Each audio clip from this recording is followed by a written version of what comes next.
Warahmatullahi wabarakatuh.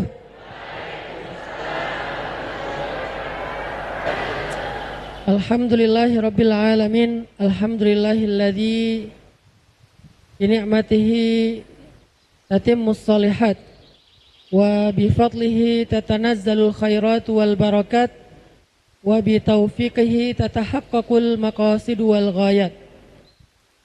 Asyhadu an la ilaha illallah wahdahu la syarikalah wa asyhadu anna Muhammadan abduhu wa rasuluhu alladzi la nabiyya ba'dah. Allahumma salli wa sallim wa barik ala sayyidina Muhammadin wa ala alihi wa sahbihi ajmain. Rabbi syrah li sadri wa yassir li amri wa hlul 'uqdatan min lisani yafqahu qawli. Yang sama-sama kita muliakan dan kita doakan dengan kebaikan ayahanda kita, orang tua kita dan juga guru kita, Ayahanda Diki Alauddin sebagai Ketua Rumah Tahfiz Center, yang Masya Allah Rumah Tahfiz Center ini udah punya santri mandiri lebih dari 60.000 orang di seluruh Indonesia bahkan sampai ke luar negeri. Semoga Rumah Tahfiz Center ini semakin berkah, bertambah santrinya, bertambah para penghafal Qur'annya.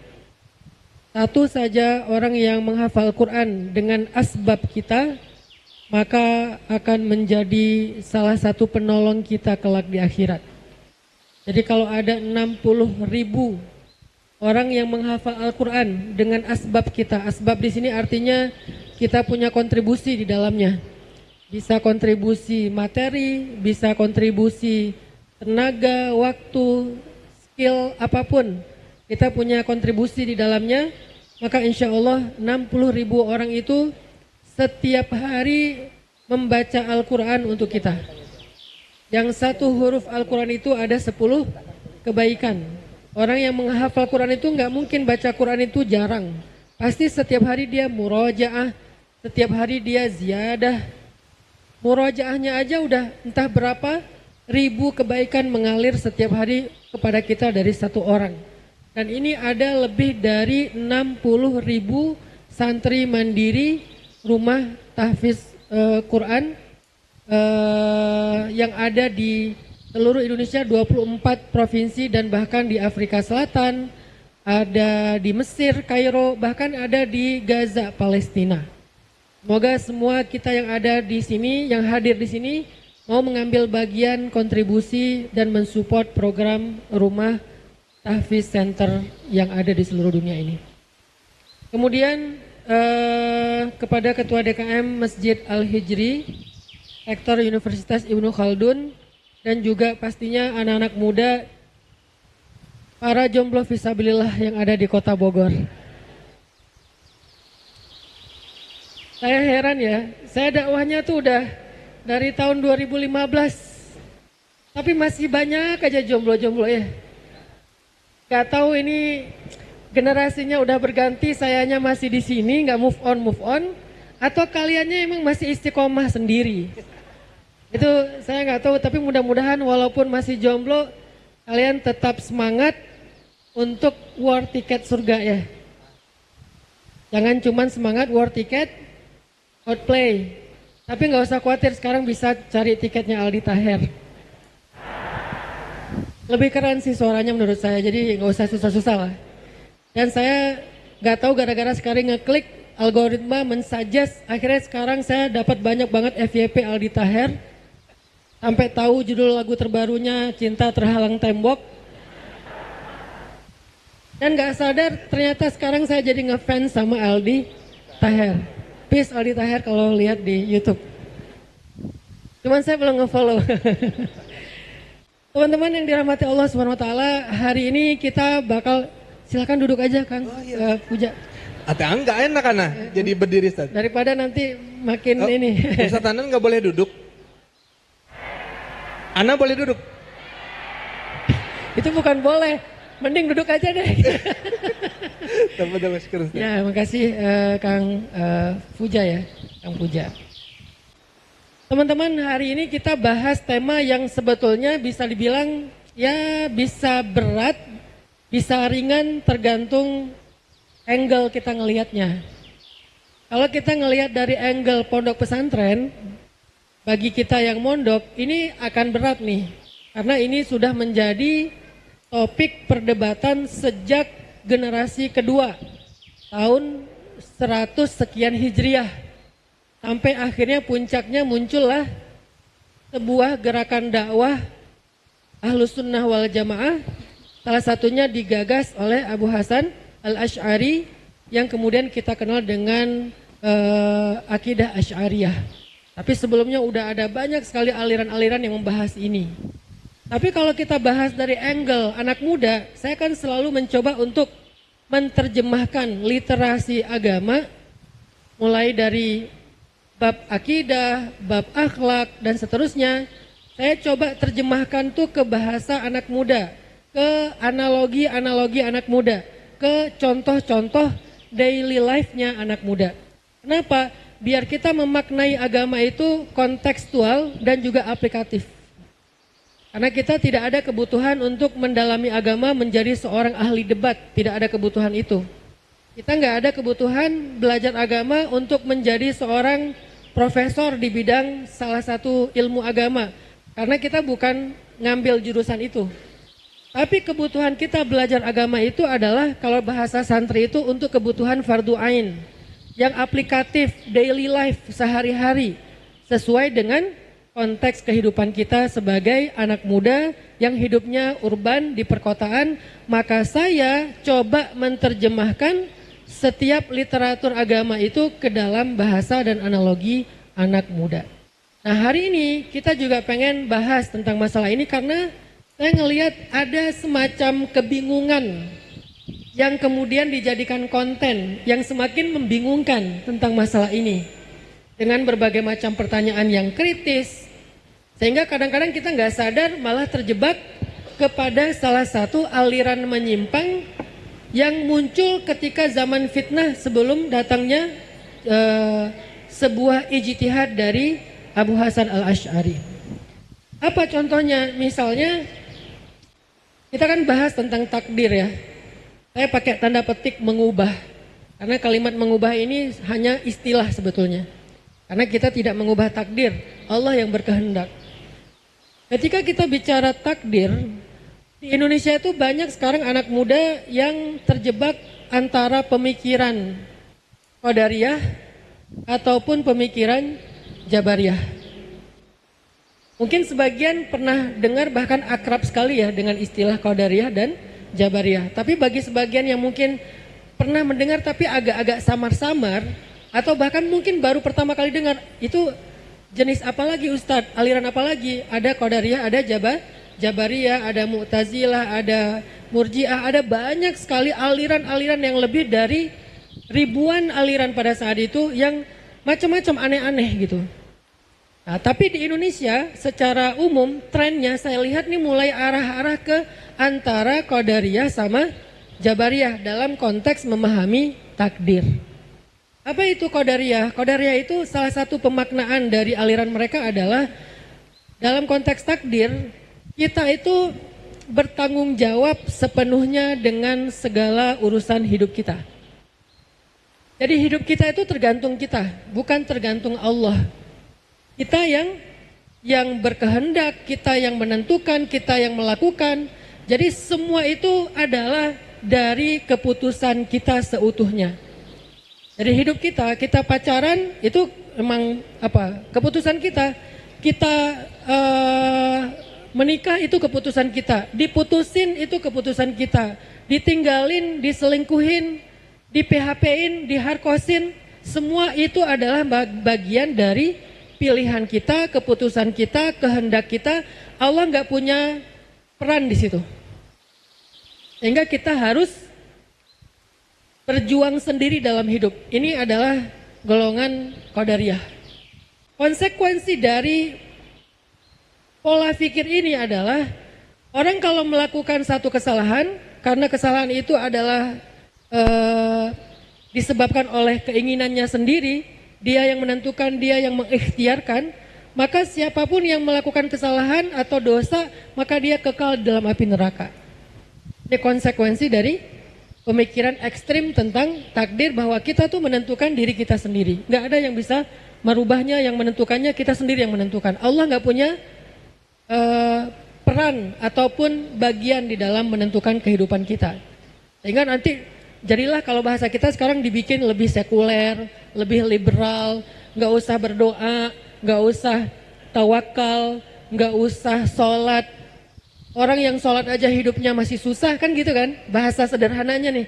Ngapain sih lo rajin-rajin banget ngaji, emang kalau lo udah ngaji hidup lo berubah? Yang penting kalau mau hidup berubah itu kerja keras, kemudian belajar yang giat, yang sungguh-sungguh, semuanya ada di tangan kita.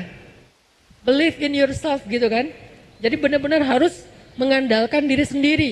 Ini walaupun nggak dalam bentuk ideologi, tapi ini adalah bagian dari kesadaran-kesadaran qadariyah. Walaupun kita nggak mengatakan ideologi saya adalah qadariyah, bukan, tetapi ini adalah awareness-nya qadariyah. Kesadaran dengan warna qadariyah, yang seolah-olah sholat kita tuh nggak fungsi buat hidup kita, doa kita tuh nggak fungsi dalam hidup kita, jadi orang benar tuh nggak fungsi dalam hidup kita. Yang berfungsi adalah ya usaha kita sendiri. Kalau mau sukses ya usaha aja yang maksimal. Sesekali dia pakai ayatnya apa? Atau pakai kalimat yang sering kita dengar, manjada wajada, siapa yang bersungguh-sungguh dia dapat. Ini adalah awareness dengan warna qadariyah. Dan konsekuensi dari awareness ini dalam konteks yang akidah, dia akan kekal di neraka kalau berbuat dosa. Karena dosa itu perbuatannya sendiri. Ini adalah pemikiran yang agak bahaya. Walaupun kita nggak nganggapnya sebagai sebuah ideologi hari ini, tapi menjadi sebuah kesadaran yang dibentuk oleh banyaknya konten-konten. Terutama konten yang arahnya ke sekulerisme, untuk menghilangkan peran agama, menghilangkan peran ibadah, menghilangkan peran Al-Quran, menghilangkan peran Tuhan bahkan dalam kehidupan kita, karena semuanya ditentukan oleh kita sendiri. Nah ini nih bicara takdir versi qadariyah. Nanti bicara takdir lagi versi jabariyah. Ini kebalikannya qadariyah, bahwa kita itu nggak punya peran apapun dalam hidup. Kita itu nggak punya peluang sedikit pun dalam hidup. Kita tuh nggak punya kontribusi apapun dalam hidup. Semuanya udah ditentukan sama Allah. Baik buruknya kita itu ada di tangan Allah. Allah yang menentukan, Allah yang menggariskan, Allah yang menetapkan, Allah yang mengatur. Jadi kita ikut aja. Nanti konsekuensi sikapnya apa? Behavior, perilakunya apa? Jadi gampang putus asa. Ini mah udah ketentuan Allah, ngapain lagi sih capek-capek? Kalau emang udah ditakdirkan neraka, kita gimana-gimana juga, ya udah emang pasti masuk neraka. Kalau kita ditakdirkan masuk surga, nggak ngapa-ngapain juga masuk surga. Pasti Allah takdirkan kita jadi orang benar. Kayak terlalu pasrah. Saking pasrahnya nggak mau usaha, nggak mau ikhtiar. Akhirnya banyak ngeluh, menyerah, berputus asa. Lagi suka sama cewek, tapi kemudian pakai awareness jabariyah. Kayaknya kalau saya capek-capek ngejar dia, takdirnya bukan dia, ya nggak dapat juga sih. Kalau takdirnya dia, nggak saya kejar juga dapat. Ya udahlah, saya mah biasa aja. Terserah takdir. Ini awareness dengan warna jabariyah. Akhirnya nggak ikhtiar, nggak usaha. Yang paling sering ini dipakai dengan kata-kata gini, qadarullah. Sekarang kalimat paling sering kita dengar itu antara dua. Kalau sebelum terjadi insya Allah, kalau udah terjadi qadarullah. Datang ya besok di acara saya, insya Allah. Tapi dia nggak datang sebetulnya. Pas ditanya kenapa kemarin nggak datang, qadarullah, maaf ya. Yang disalahin Allah, seolah-olah dia nggak datang itu memang Allah yang salah, Allah yang mentakdirkan nggak datang. Ini sebetulnya tanpa sadar udah mulai ada warna-warna jabariyah nih. Dan konsekuensinya adalah kita itu nggak masuk surga dengan amal kita. Sering nggak dengar kata-kata ini? Ini nih cara balik lagi ke liberal dan sekularisasi loh. Kita tuh nggak masuk surga dengan amal kita loh. Kita nggak masuk surga dengan sholat kita nggak masuk surga dengan ngaji kita nggak masuk surga dengan taubat kita tuh masuk surga dengan takdir Allah. Kita masuk surga kalau yang sering kita dengar tuh dengan rahmat Allah. Jadi seolah-olah nggak perlu sholat lagi, nggak perlu ngaji lagi, karena bukan itu yang bikin kita masuk surga. Ini ekstrim juga nih.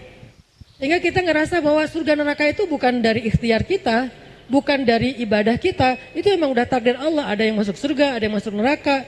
Bahkan yang lebih ekstrimnya lagi adalah mereka itu berbuat dosa, mereka itu minum khamar, mereka itu berzina, mereka itu riba. Tapi ketika ditanya, kenapa kamu kayak gini? Ini takdir Allah, bukan salah saya.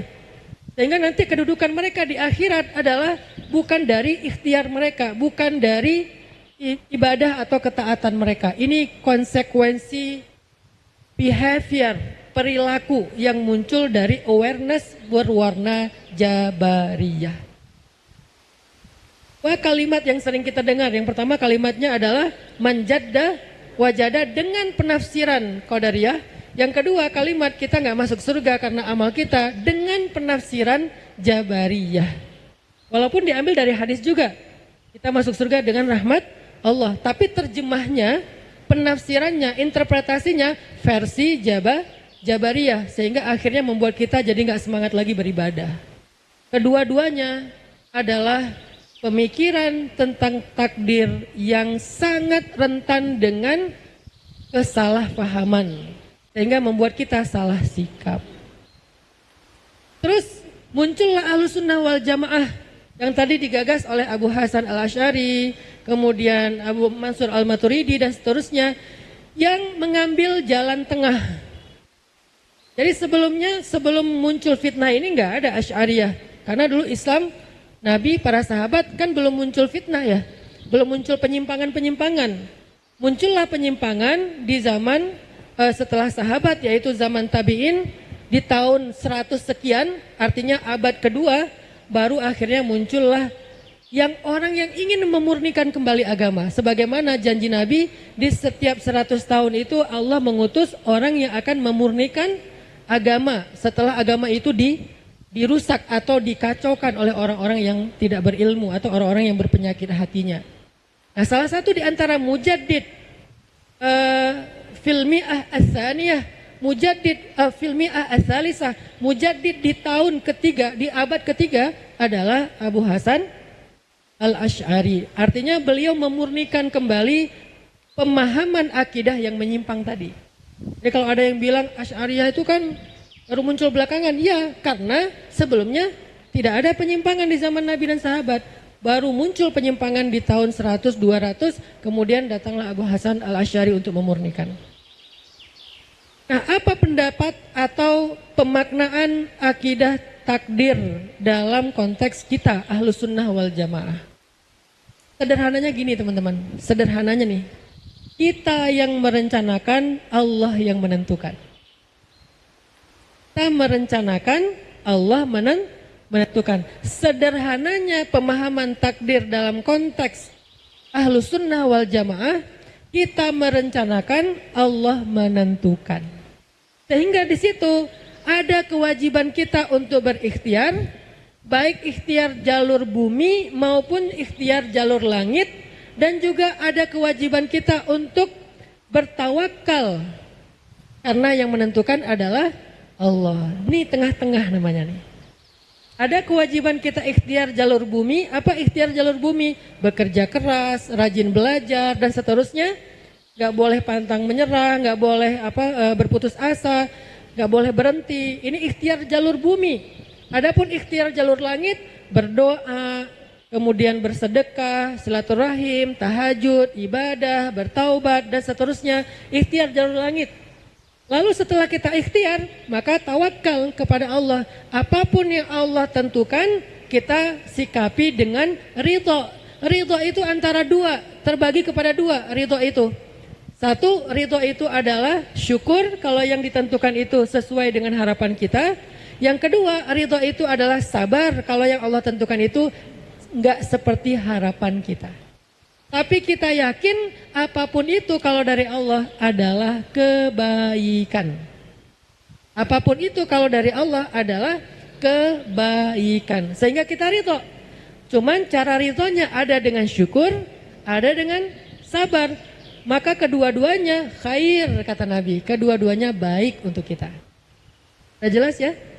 Jalan tengahnya Ahlus Sunnah wal Jamaah itu adalah kita merencanakan, arti merencanakan ini bukan coret-coret aja ya, termasuk ikhtiar, termasuk bekerja, bersungguh-sungguh. Kita merencanakan, Allah yang menentukan. Sehingga dalam dua kalimat ini muncullah dua sikap sekaligus. Satu sikap mujahadah, ikhtiar, bersungguh-sungguh. Dan yang kedua sikap tawakul atau tawakal, berserah kepada Allah Subhanahu wa Ta'ala. Nah, sekarang kita akan bahas yang wasatiyah, yang pertengahan ini. Kita nggak panjang-panjang ngebahas tentang qadariyah ataupun jabariyah. Cukup tahu aja bahwa itu sesuatu pemikiran yang berbahaya. Seperti saya sampaikan di awal. Supaya kita nggak terjebak lagi lah dengan pemikiran ini. Sekarang banyak syubhat di tengah-tengah anak muda umat karena pemikiran Islam itu nggak berkembang. Yang muncul filsafat yang seolah-olah menjelaskan Islam, tapi filsafatnya filsafat kiri, bukan filsafat kanan, karena kanan juga berfilsafat. Para ulama kita tuh ahli filsafat. Jadi kalau ada orang yang nggak mau berfilsafat atau menyalahkan filsafat, membid'ahkan filsafat, berarti dia menutup pintu untuk munculnya, membuka pintu untuk munculnya banyak sekali kesesatan dan tidak ada pengimbang. Dulu para ulama itu kan dengan filsafatnya menjelaskan kebenaran. Makanya Imam Abu Hasan al-Asy'ari itu mengumpulkan semua syubhat-syubhatnya Qadariyah, Jabariyah, Murji'ah, Mu'tazilah. Lalu kemudian beliau bikin satu rangkuman Raddus Syubhat, jawaban terhadap kesesatan atau kekeliruan mereka. Itu juga bagian dari pemikiran filsafat, tapi filsafat kanan. Sekarang yang berkembang apa? Filsafat kiri. Tasawufnya, tasawuf falsafi. Bukan tasawuf riyadhi. Ada dua, ada tasawuf falsafi, ada tasawuf riyadhi. Kalau tasawuf riyadhi itu apa? Banyakin zikir, banyakin khalwah, banyakin belajar ma'rifatullah, tafakkur. Itu adalah tasawuf riyadhi, bentuknya riyadah. Ada riyadahnya, ada amalannya.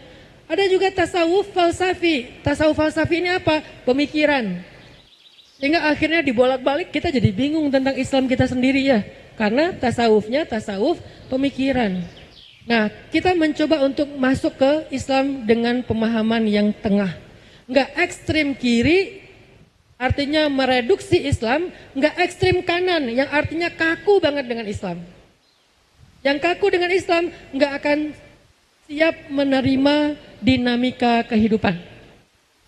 Akhirnya bahasa sederhananya, tinggalkan dunia, semua itu nggak ada dalilnya segala macam, itu ekstrim kaku kanan. Yang kaku ke kiri, yang ekstrim kiri, agama dianggap sebagai penghambat, Islam dianggap sebagai beban, syariat dianggap sebagai masalah. Sehingga kalau kita mau maju, tinggalkan syariat, tinggalkan Islam, tinggalkan Al-Quran. Kita fokus aja dengan hidup kita, dengan dunia kita. Pakai mazhab baru, namanya mazhab Soekarno misalnya. Ini jadi ada ekstrim kanan, ekstrim kiri gitu. Jangan diedit. Ini lagi ngomongin Jabariyah, bukan ngomongin, ya itulah. Ya jelaslah kekeliruannya. Masa dia bilang qala Rasulullah sallallahu alaihi wasallam fil Qur'anil Karim. Mana ada Nabi ngomong di dalam Al-Qur'an? Yang ada Allah berfirman. Mungkin salah ngomong, tapi kok sering ya? Baik, tadi sampai di mana? Tentang pertengahan, wasatiyah, Ahlus Sunnah wal Jamaah. Nah, dalam pemikiran ataupun keyakinan Ahlus Sunnah wal Jamaah, kalimat paling gampang dicerna oleh kita sebagai anak muda itu bukan santri, orang umum, kita merencanakan, Allah yang menentukan. Ralat ya. Kita merencanakan, bukan kita yang merencanakan, bukan. Yang di awal saya buang. Kita merencanakan, Allah yang menentukan. Karena kata yang di sini ada kesan dominan. Kita merencanakan, Allah yang menentukan. Itu kata yang paling tepat untuk menjelaskan pemikiran takdir ala Ahlus Sunnah wal Jamaah. Kita merencanakan, Allah yang menentukan. Nah, Gimana kita memahaminya? Ada kabar baik buat kita sebagai orang yang berpemikiran wasatiyah. Wa kadzalika ja'alnakum ummatan wasatan litakunu syuhada 'alan nas.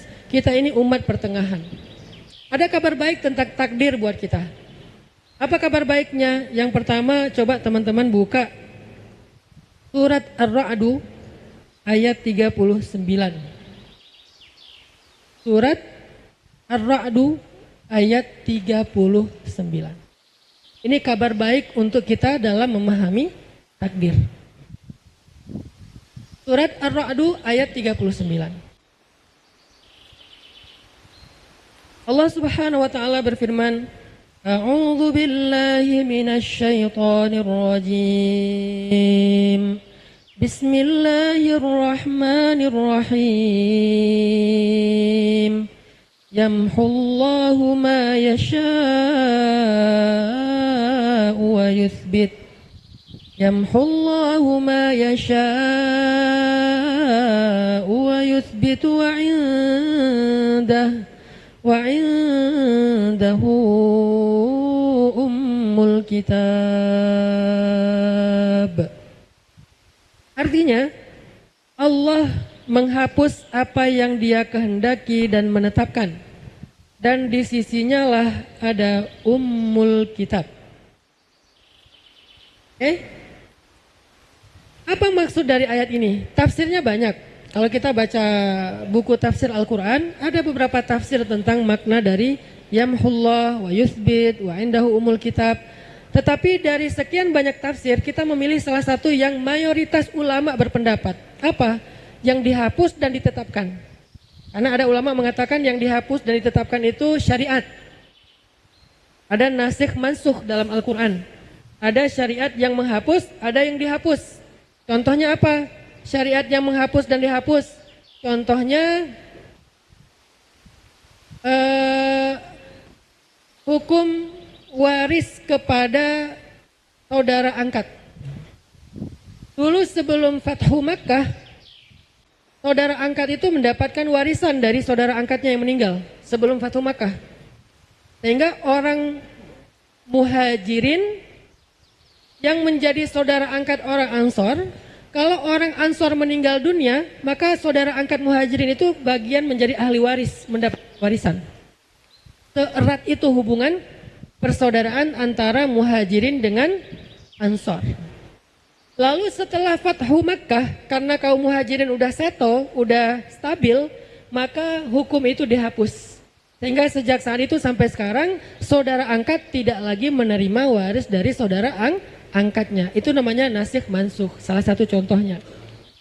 Ada juga yang menafsirkan ayat ini artinya yang dihapus dan yang ditetapkan itu dosa. Ada dosa yang dihapus, yaitu dengan taubat. Ada dosa yang tidak dihapus, yaitu ditetapkan karena dia tidak bertaubat. Ada yang berpendapat tafsirnya seperti itu. Tapi banyak ulama tafsir menafsirkan yang dihapus dan ditetapkan di sini adalah takdir. Yang dihapus dan ditetapkan di sini adalah takdir. Al-Qadar. Karena kita mengenal istilah al-qadha wal qadar, dan itu salah satu dari rukun iman dalam hadis Jibril, yaitu engkau beriman kepada qadha dan qadarnya Allah, khairihi wa syarrih, yang baik ataupun yang buruk. Nah, sekarang yang dihapus dan yang ditetapkan itu apa? Al-qadar, takdir kalau dalam bahasa kita. Ternyata para ulama membolehkan kita memaknai ayat ini bahwa ternyata Allah berkehendak untuk menghapus sebagian dari takdir lalu merubahnya dan menetapkannya dengan takdir yang berbeda. Tapi semua itu ada di dalam qadha-nya Allah. Pertanyaan yang paling sering ditanyakan, Ustadz, apa bedanya qadha dan qadar? Ini versi bahasa kita ya, qadha dan qadar. Apakah yang disebut dengan qadha itu qadha sholat, qadha puasa? Ya, qadha ini bukan dalam konteks mengqadha ya. Ini bab akidah bukan bab fikih. Lalu apa bedanya qadha dengan qadar? Jangan tanya saya, tanya kepada ulama. Nah, kalau kita nanya kepada ulama, salah satu ulama yang luar biasa itu adalah Al-Imam Asy-Syahid Ramadan Buti dari Suriah, dari Damaskus. Beliau meninggal tahun 2010 apa 2011 gitu, karena ditembak lagi taklim gini, ditembak kepalanya. Itu awal terjadinya Arab Spring, revolusi Arab. Nah, Syekh Imam Asy-Syahid Ramadan Buti mendefinisikan bedanya antara qadha dengan qadar. Ustadz, kenapa materi hari ini berat banget? Karena yang di hadapan saya adalah orang-orang terpelajar, mahasiswa, mahasiswi. Walaupun statusnya masih jomblo, tapi akalnya tetap tajam ya, nggak terpengaruh jadi galau. Saya mahasiswa Ustadz, tapi galau enggak. Makanya saya agak ilmiah dikit tapi nggak banyak-banyak. Apa definisi qadha dan qadar menurut Imam Asy-Syahid Ramadan Buti? Kata beliau, al-qadha ilmullah fil azal bikulli ma sayajri fil kaun. Qadha itu adalah ilmu Allah sejak azali. Azali itu yang sangat terdahulu, sebelum Allah menciptakan apapun, terhadap kulli ma sayajri fil kaun, terhadap apa yang terjadi di dalam semesta. Itulah qadha. Ilmu Allah tentang apapun yang terjadi, yang berlaku di dalam kehidupan, di dalam semesta, itulah qadha. Kemudian wal qadar, adapun takdir atau qadar, wuqu'ul asya' muwafiqatan li'ilmillah, terjadinya sesuatu sesuai dengan ilmu Allah yang tadi. Kejadian itu adalah qadar. Kapan terjadi, di mana terjadi, bagaimana terjadi, apa yang terjadi, itu adalah qadar. Tapi semua itu ada di dalam qadanya Allah, ilmunya Allah. Makanya salah satu di antara sifat wajib bagi Allah itu adalah ilmun. Allah tahu semuanya, nggak ada yang Allah nggak tahu. Selain muridun, irada, Allah berkehendak, ada ilmun, Allah tahu semuanya, nggak ada yang Allah nggak tahu. Sehingga nggak bisa kita katakan ada yang kita alami Allah nggak tahu. Ada yang kejadian dalam kehidupan kita itu di luar pengetahuan Allah, nggak bisa. Semuanya Allah tahu. Yang pernah terjadi, yang sedang terjadi, yang akan terjadi Allah tahu. Jadi kita tuh sekarang lagi belajar memasrahkan, mentawakalkan, menitipkan hidup kita kepada zat yang maha tahu tentang apa yang terjadi dan apa yang akan terjadi. Kan itu penting sekali teman-teman. Karena seringkali kita nitipin hidup kita kepada yang gak tahu apa-apa. Malah kadang-kadang kita curhat masalah kita kepada orang yang sebetulnya gak tahu jawaban apa-apa. Kenapa kok curhat sama dia? Karena dia rajin mendengar. Padahal dia bukan dengar. Dia cuma naruh handphonenya terus dia masak, dia beres-beres. Seolah-olah kita lagi curhat, dia nggak dengar juga sebetulnya. Kita aja yang kegeeran seolah-olah dia dengar. Tapi kita curhat sama dia. Kepada yang maha tahu kita nggak curhat. Selain maha tahu, maha mendengar. Apa arti maha mendengar? Maha mendengar ini artinya bukan hanya sangat mendengar, tapi juga sabar mendengar. Jangan diterjemahin Allah itu cuman pendengarannya jelas. Tapi nggak sabar-sabar banget sih, jadi saya nggak sering curhat sama Allah. Nggak gitu, yang namanya maha itu sempurna. Berarti as-sami', Allah yang maha mendengar, berarti sempurna. Artinya apa? Dengarnya jelas, nggak ada yang ke-skip sama Allah itu sabar mendengar kita. Nggak mungkin, udahan, jangan lama-lama curhatnya. Akhirnya muncullah statement, kalau doa kepada Allah itu jangan panjang-panjang. Kalau doa kepada Allah itu jangan banyak-banyak, nggak enak sama Allah. Ngerepotin, mending kita beramal aja. Dia menganalogikan Allah kayak teman curhatnya yang akhirnya nikung dia nikah sama orang yang dia senengi. Ini beda. Allah itu sabar mendengar, betah mendengar, nggak bosan mendengar. Kita curhat itu lagi, besok itu lagi, lusa itu lagi. Nggak pernah Allah bilang, itu kan udah kemarin. Allah nggak pernah bilang gitu. Itu teman kita. Iya, aku udah tahu sih yang itu. Ada yang lain nggak? Aku lagi buru-buru nih. Itu manusia. Allah nggak kayak gitu. Allah tuh sabar banget dengerin kita. Hari ini kita bilang gini, ya Allah, saya nggak berani mau ngomong sama dia. Soalnya mukanya galak banget. Tapi makin dia galak tuh makin ngangenin, ya Allah. Besok ngomong lagi, ya Allah masih belum berani nih. Lusa ngomong lagi, ya Allah masih belum berani. Udah 5 tahun masih, ya Allah belum berani. Kenapa belum berani? Udah jadi istri orang. Lebih nggak berani lagi. Artinya Allah itu sabar banget dengerin kita curhat. Terus kenapa nggak curhat sama Allah aja? Apa kita pikir Allah tuh nggak dengar? Kalau curhat sama Allah nggak bisa ngelihat Allah dengar apa enggak. Kalau sama teman bisa. Tapi kan kita nelpon ke teman juga nggak bisa ngelihat. Kenapa nelpon ke teman itu kita betah curhat?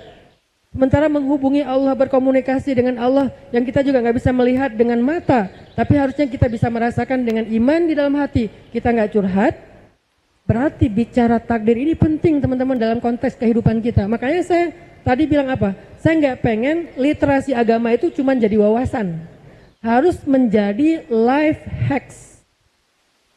Literasi agama harus menjadi life hacks, cara hidup. Kita bahas tentang beriman kepada Allah, beriman kepada malaikat, beriman kepada kitab, beriman kepada nabi. Itu harus jadi life hacks. Nggak boleh sekedar jadi wawasan. Karena kalau cuma jadi wawasan, kita nggak bisa merubah apapun. Lagi pula kita nggak ada kebutuhan untuk itu karena kita bukan santri dan calon ustadz. Kita tuh orang yang pengen mempraktekkan Islam dalam daily life-nya kita. Sehingga kita pengen mengerti Islam sebagai sebuah cara hidup, life hacks kita atau lifestyle-nya kita. Apa life hacks dari takdir? Oh ternyata definisi dari qada itu adalah Allah Maha Tahu. Fil azali, sebelum itu terjadi Allah udah tahu. Sehingga kalau kita mau menyerahkan hidup kita, yang paling benar itu serahin aja kepada yang Maha Tahu. Dia tahu kok apa yang akan terjadi nanti.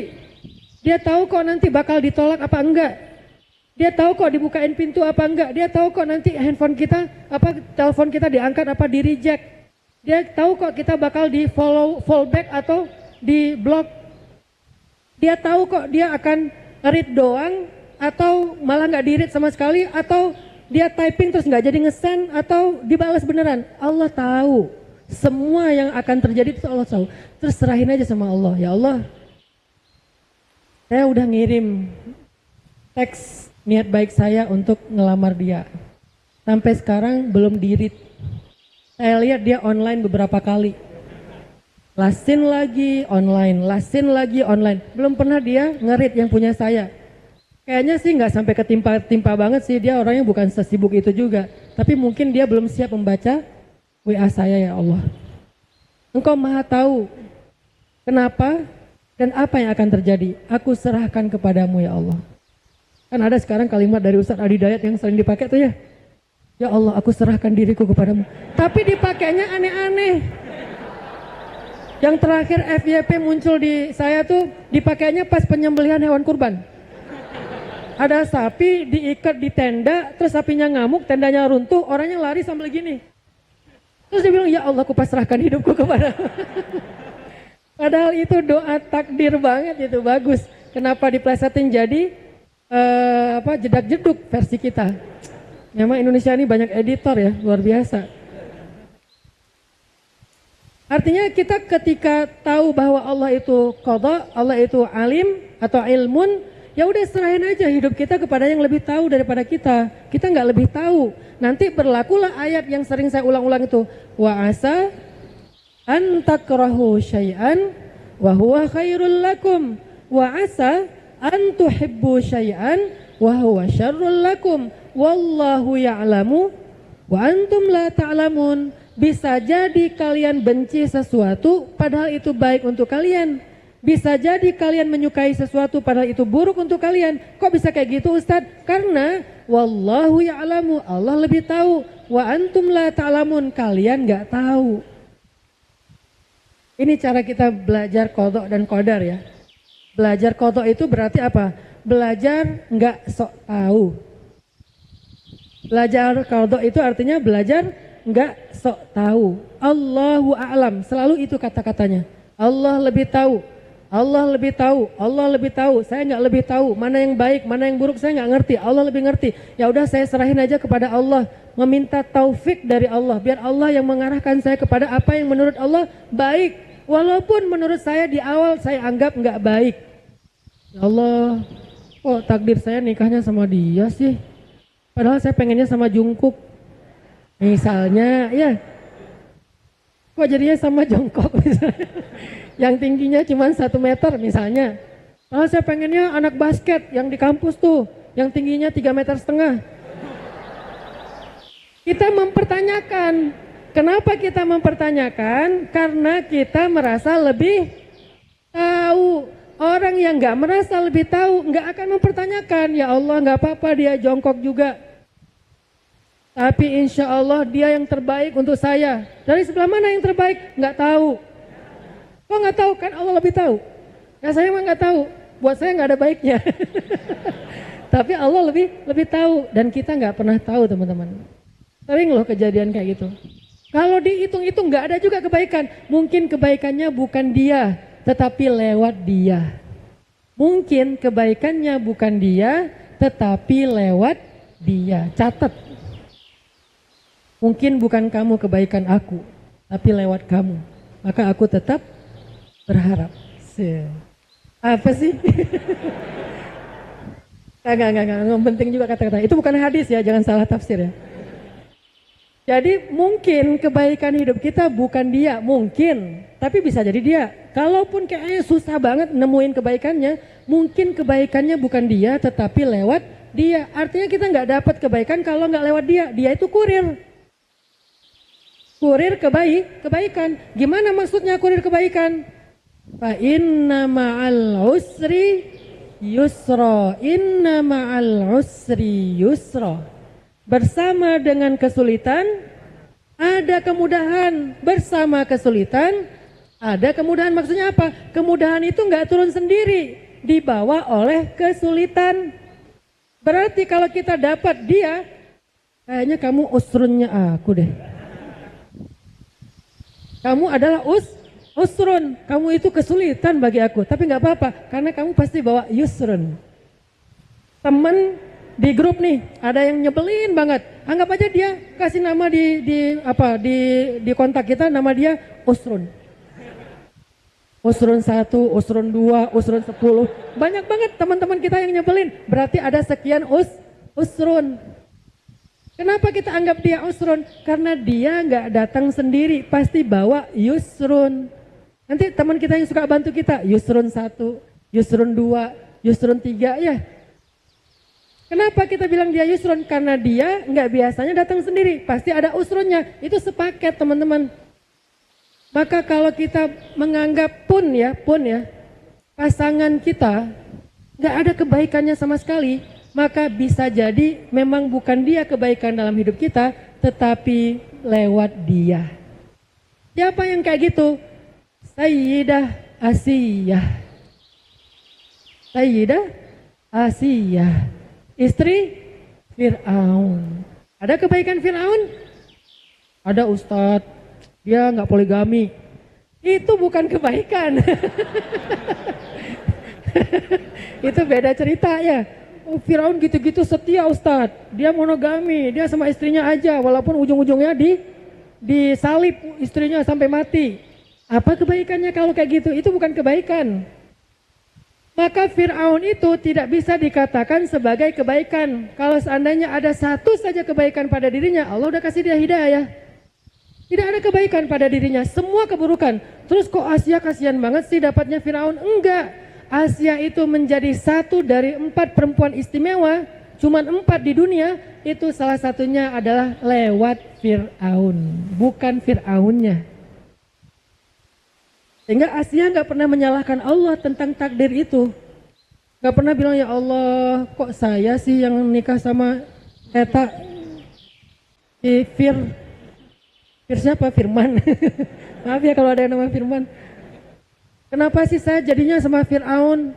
Bukan Fir'aun, Fir'aun. Oh ya, Fir'aun. Kok saya jadi sama Fir'aun sih? Kan harusnya saya jadinya sama Nabi Musa. Yang karena Asia itu perempuan istimewa, perempuan sempurna. Nabi Musa laki-laki sempurna. Kenapa saya nggak jadinya sama Musa aja sih? Kan lebih klop tuh. Frekuensi sama-sama istimewa. Kenapa malah jadinya sama Fir'aun? Atau minimal ya yang keren dikit lah, misalnya Korun gitu kayak yang tajir ya kan ya, sultan banget, nggak perlu flexing juga benar-benar udah sultan gitu. Saking tajirnya dia, hartanya di mana-mana, sampai di Indonesia juga ada tuh harta karun. Namun di dalam tanah, wah harta karun, enak banget karun, di mana-mana ada hartanya. Kenapa nggak karun? Karena bisa jadi kebaikan dalam hidup Asia memang bukan suaminya, memang bukan Fir'aun, tetapi lewat Fir'aun. Tapi kan nggak mungkin kita mengibaratkan suami kita sama Fir'aun ya. Gak apa-apa kalau suami saya kayak Fir'aun. Enggak lah, ada kebaikannya udah pasti tuh, ada, nggak mungkin nggak ada. Kok bisa gitu? Allah yang bilang, wa asa an takrahu syai'an wa yaj'alallahu fihi khairan katsira. Bisa jadi kamu benci sesuatu pada pasanganmu, tapi pada dialah Allah menjadikan khairan katsira, kebaikan yang sangat banyak. Jadi ada dua versi ayat. Yang satu, bisa jadi kamu benci sesuatu padahal itu baik bagimu. Yang satu lagi, bisa jadi kamu benci sesuatu padahal Allah menjadikan padahal itu kebaikan yang sangat banyak. Ayat yang kedua konteksnya tentang pernikahan. Ayat yang pertama konteksnya tentang perang. Tapi secara makna mirip. Sehingga kalaupun kita nggak menemukan, bukan nggak ada, kitanya yang nggak menemukan, percayalah bahwa kalau bukan dia kebaikannya, maka kebaikan itu datangnya lewat dia. Fa inna ma'al usri yusra, inna ma'al usri yusra. Terus apa hubungannya dengan ayat tadi yang Allah hapus, Allah tetapkan? Ternyata para ulama menafsirkan takdir itu berlaku yamhullah wa yuthbit. Allah menghapus dan menetapkan. Tapi semuanya ada di dalam qadha, ilmunya Allah. Tidak keluar dari ilmunya Allah. Siapa yang yamhu, yang menghapus? Allah, bukan kita. Sehingga muncullah doa dari Umar bin Khattab, doa dari Abdullah ibnu Mas'ud. By the way, Umar dan Abdullah ini adalah dua dari 7 kibaril ulama inda sahabah. 2 dari 7 ulama besar di kalangan sahabat. Ada 7 ulama besar di kalangan sahabat. 2 di antara mereka adalah Abdullah bin Mas'ud dan Umar bin Khattab. Berarti ilmu mereka itu nggak kaleng-kaleng, ilmunya luar biasa. Kalau mereka menyampaikan sesuatu statement, berarti itu dengan keilmuan, bukan dengan kebodohan. Maka Umar dan Abdullah sama-sama pernah berdoa gini, Allahumma in kunta katabtani min ahlil syaqiyah atau minal ashqiyah famhini waktubni min ahlis sa'adah atau minas su'ada. Fa innaka tamhu ma tasha wa tuthbitu ma tasha wa indaka ummul kitab. Itu doanya Umar dan doanya Abdullah. Artinya apa Ustadz? Kalau kita nggak hafal bahasa Arabnya, inilah bedanya kalau kita bisa bahasa Arab sama nggak bisa. Kalau kita bisa bahasa Arab, kita bisa baca doa itu di dalam sujud. Dan sujud salah satu tempat atau kondisi doanya yang paling istijabah.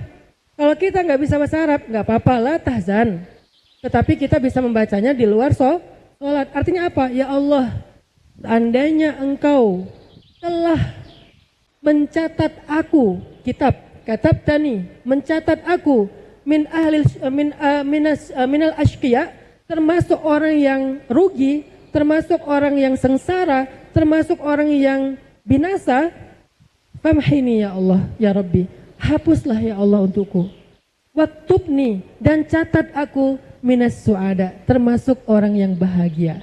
Fa innaka tamhu ma tasha wa tuthbit. Engkau maha kuasa menghapus apa yang kau kehendaki dan menetapkan. Wa indaka ummul kitab. Itu diambil dari Ar-Ra'd tadi. Dan di sisimu ada ummul kitab. Kenapa Umar dan Abdullah berdoa seperti ini? Karena mereka mengambil pemahaman dari ayat tadi. Allah berkehendak menghapus takdir. Tetapi semuanya ada di dalam kekuasaan Allah. Semuanya ada dalam ilmu Allah. Termasuk doa kita pun bagian dari takdir dan ilmu Allah. Makanya orang yang beriman gak boleh seperti Qadariyah yang terlalu GR, tidak boleh seperti Jabariyah yang terlalu berputus asa. Apa GR-nya? Ngerasa semua bisa sendiri. Atau putus asa, apa putus asanya? Ngerasa gak berdaya. Maka orang yang beriman, muslim yang ahlu sunnah wal jamaah, tadi kita merencanakan termasuk doa, termasuk silaturahim, termasuk sedekah. Kenapa? La yaruddul qada illa du'a, kata Nabi. Tidak ada yang merubah atau menolak qada, takdir, kecuali doa. Maksudnya dengan doa kita Allah merubah takdir, yamhu wa yuthbit, suka-suka Allah. Tapi semua itu bagian dari kudrat, iradat, ilmu dari Allah Subhanahu wa ta'ala. Lanjut. Suatu ketika teman-teman, Umar bin Khattab pernah melakukan perjalanan bareng dengan rombongannya.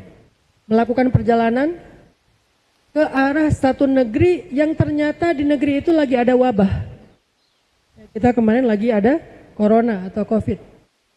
Pas dia tahu berita bahwa di negeri itu lagi ada wabah yang menular, maka kemudian Umar bin Khattab balik arah. Maka orang yang bersama Umar yang gak ngerti ilmu tentang takdir bertanya, afirarun min qadarillah, apakah kita lari dari takdir Allah wahai Umar ya Amirul Mukminin? Kata Umar, na'am, firarun min qadarillah ila qadarillah. Ya, ini lari dari satu takdir Allah kepada takdir yang lain. Apa maksud dari kalimat ini? Maksudnya adalah kita berikhtiar untuk meminta Allah hindarkan kita dari takdir kena wabah kepada takdir selamat dari wabah. Tapi semua itu adalah takdir Allah. Semua itu ada di dalam kehendak Allah. Semua itu ada di dalam ilmu Allah. Sehingga tugas kita adalah apa? Ikhtiar dan tawakal. Bang, kalau kita enggak tawakal bisa lari? Enggak, belum tentu. Ada orang yang, maaf ya, dulu kejadian di kampung saya di Aceh. Kampung saya itu sebelah kanan jalan. Kampung satu lagi sebelah kiri jalan. Jadi kita berhadap-hadapan nih. Pas terjadi tsunami, itu tuh kampung yang sebelah kiri jalan itu kan bukit. Karena yang di sebelah sana bukit, yang sebelah sini agak dekat ke laut, ke pantai. Kampung saya tuh habis kena tsunami. Kampung sebelah aman karena dia lebih tinggi. Tapi uniknya banyak warga kampung sebelah meninggal dunia, warga di kampung saya selamat. Kok bisa gitu? Karena kampung sebelah panik, larinya ke kampung saya. Orang kampung saya juga panik, larinya ke kampung sebelah.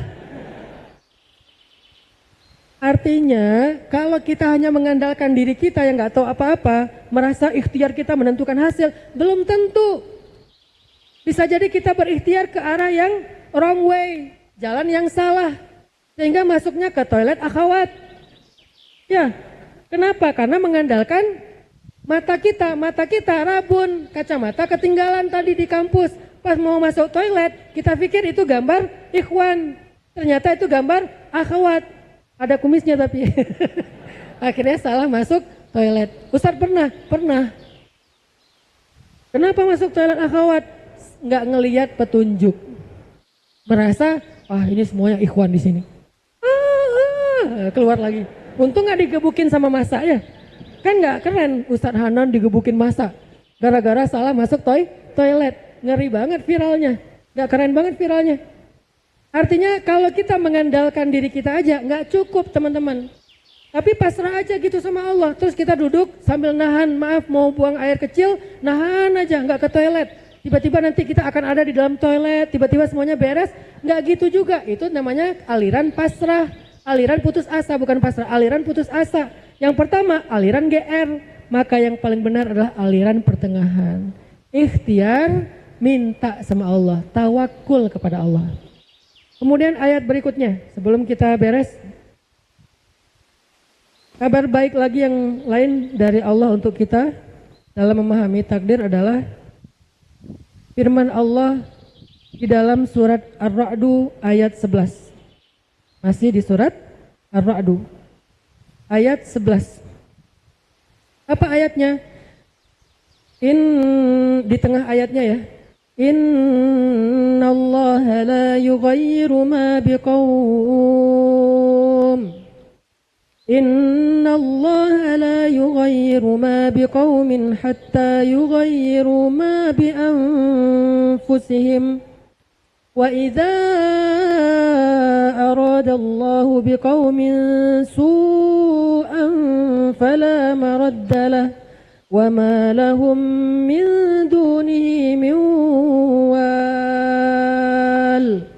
Sesungguhnya Allah tidak merubah keadaan suatu kaum sampai mereka merubah apa yang terjadi pada diri mereka sendiri atau merubah dirinya.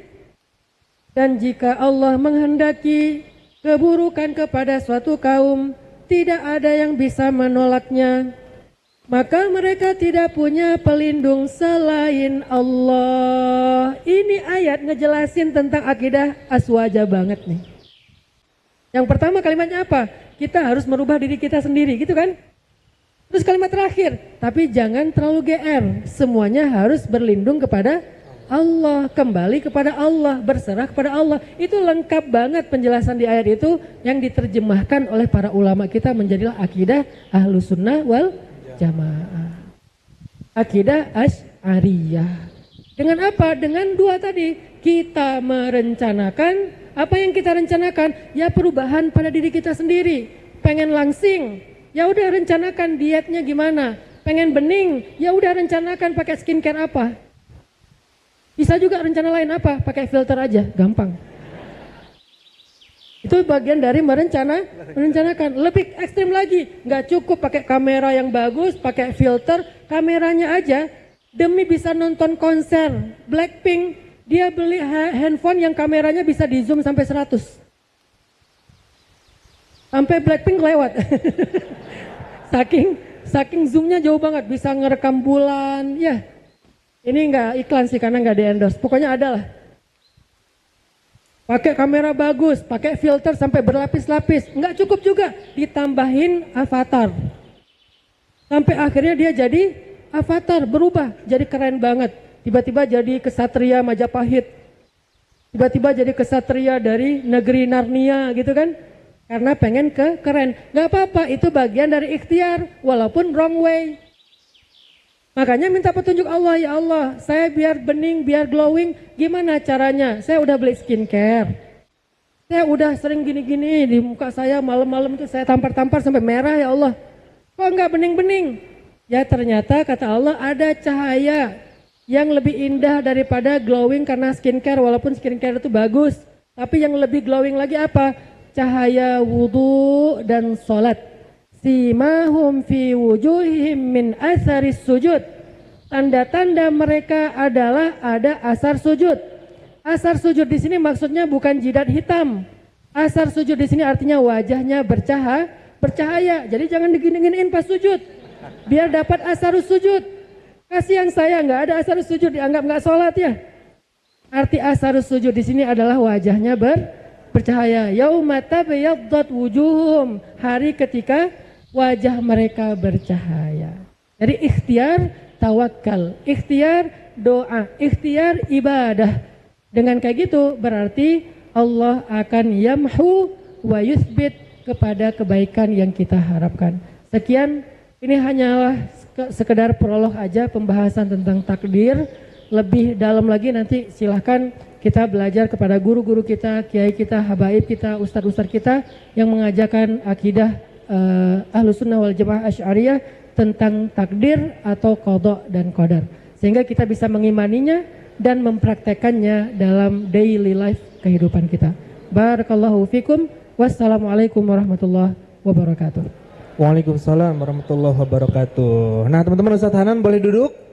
Nah jangan jadi usrun. Ya, usrun ada yang ingat usrun apa? Iya, Ustadz Hanan berdiri aja sampai Isya, wah kasihan nanti.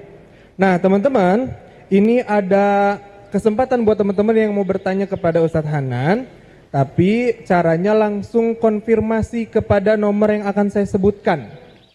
Dan nomor ini bukan nomor Ustadz Hanan tentunya, ya, nomor panitia. Kalau teman-teman mau bertanya silakan di nomor 0811. Ya silakan, yang pegang HP pasti ada kuotanya. 0811 8033 ya, 8033 009. Saya ulangi ya.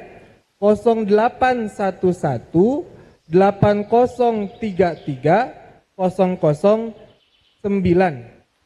Nah, Masya Allah tadi pemaparan dan ilmu yang Ustadz Hanan sampaikan luar biasa. Mudah-mudahan kita lebih mudah memahami juga menerima takdir. Ya, fair. Nah, tadi Ustadz Hanan katakan cerita dari Umar ada pindah takdir Allah ke takdir yang lain. Tapi itu Ustadz bukan berarti kepada skema selingkuh kan. Udah jodoh yang ini terus selingkuh dengan yang lain. Terus yang selingkuhnya bilang, saya hanya berpindah takdir kepada takdir yang lain. Wah, itu ngeles ya. Udah gitu selingkuhnya pakai aplikasi yang itu ojek ya. Ya udahlah, ya nanti kita dipertanyakan. Nah, sekarang kita tunggu nih pertanyaan dari teman-teman tentang takdir. Tapi Ustadz, kalau bagi anak, takdir itu kan pemberian Allah ya. Dan semua kita itu takdirnya kan berbeda-beda. Kalau anak memahami dengan penyampaian guru anak, kalau takdir itu adalah pemberian Allah yang sangat istimewa Ustaz. Karena diberikannya kepada kita masing-masing berbeda. Dan kita itu harus bangga dengan takdir yang Allah berikan Ustaz. Nah ini tema yang luar biasa banget karena kadang betul kata Ustaz ya, kita ini bingung takdir itu kayak gimana sih? Udah usaha, udah tahajud, tetap aja nggak jelas-jelas gitu ya. Nah ternyata hari ini kita ketemu jawabannya ya mengenai tentang takdir. Masya Allah, kita tunggu pertanyaannya. Nah, banyak banget nih. Udah, nggak disampaikan. Nah, anak pilih. Nah, ini dia. Ada di nomor 0812 929 bintang pokoknya ya. Pertanyaannya Ustadz, Assalamualaikum Ustadz, saya Jua usia 20 asal Bogor ya. Catat Ikhwan, usia 20 tahun ya. Ingin bertanya tentang jodoh Ustadz. Bulan Februari kemarin saya dikhitbah oleh seseorang laki-laki, iya dong, sebelum dia berangkat ke Mesir. Mesir. Dia menyampaikan niat baiknya kepada orang tua saya sekitar 3-7 tahun. Sekitar 3-7 tahun dia akan ada di Mesir Ustadz katanya. Jujur saya sebagai perempuan banyak kekhawatiran karena jangka waktu yang begitu lama. Wah takut nih, seru nih ya. Bagaimana cara untuk tetap percaya dan tenang menjaga hati saya Ustadz? Tafadhol masykuran. Kok ceritanya mirip ya? Canda. Ini sebetulnya bukan pertanyaan ya, minta dikuatkan hati. Karena kalau pertanyaan saya tunggu apa enggak, kan gitu ya. Ini bukan nanya, tapi pengen dikuatkan hati dalam penantian. Menunggu datangnya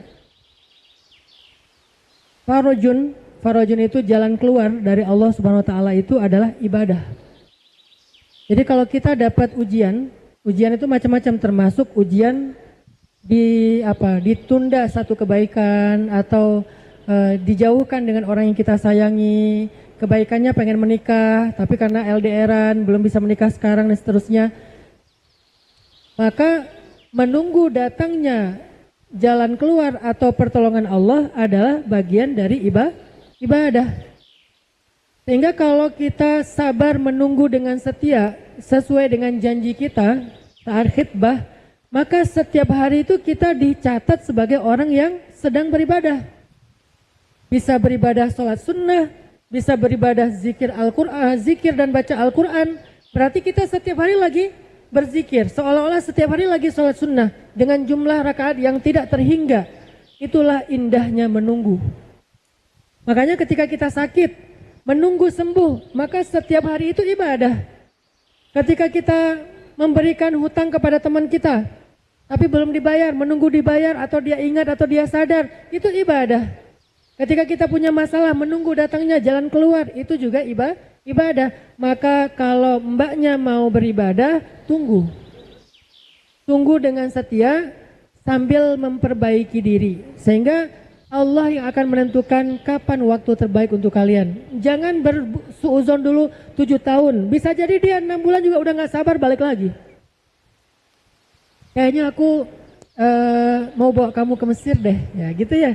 Akhirnya ya udah, bisa jadi mbaknya dibawa ke Mesir, setelah 6 bulan dia galau, kayaknya nggak enak banget LDRan, apalagi dia sendiri, masa udah punya status khidbah tapi nggak jadi-jadi. Akhirnya dia berubah pikiran, di Mesir dia juga udah settle, udah siap dengan kebutuhannya, balik lagi, atau setahun dia balik, setelah itu dia nikah, balik bareng dengan ke Mesir, kan indah. Kenapa berputus asa ketika kita belum mencoba apa-apa? Maka tunggu biar Allah yang menentukan yang terbaik. Dengan berharap yang terbaik. Lagi-lagi nanti ada kalimat, aku tergantung prasangka hambaku kepadaku. Maka berprasangkalah yang baik-baik kepada Allah, sehingga Allah mentakdirkan yang terbaik sesuai prasangka kita. Barakallahu fiik. Nah, jadi tunggu aja ya Mbak, bersabar, tapi jangan sambil tiktokan, sambil tilawah Quran, insya Allah. Pertanyaan kedua Ustadz, 2 pertanyaan aja mungkin dari Ikhwan. Mana nih Ikhwan tadi ya? Nah Ustadz, bagaimana caranya atau misalkan tips agar kita ini dapat menerima takdir yang pahit karena saya mendapat ujian dari Allah dengan meninggalnya anak saya. Tafadhol masykuran Ustaz. Kan ada kalimat raditu billahi robba, ya. Saya ridho Allah sebagai Rabb. Arti Rabb yang mengatur, yang menentukan, yang menjaga. Terus ada lagi kalimat inna lillah wa inna ilaihi raji'un. Kita ini milik Allah dan semua kita kembali kepada Allah. Terus yang ketiga, coba hayati hadis Nabi tentang bagaimana keadaan anak kecil setelah wafat sebelum dia balik. Anak kecil yang wafat sebelum dia balik, kelak di akhirat justru dia yang akan menolong orang tuanya, menjemput orang tuanya, baik di neraka ataupun ketika sedang dihisab. Maka bisa jadi anak kita ini adalah bukan penolong kita dan membahagiakan kita di dunia, tapi kelak dia yang akan membahagiakan dan menolong kita di akhirat.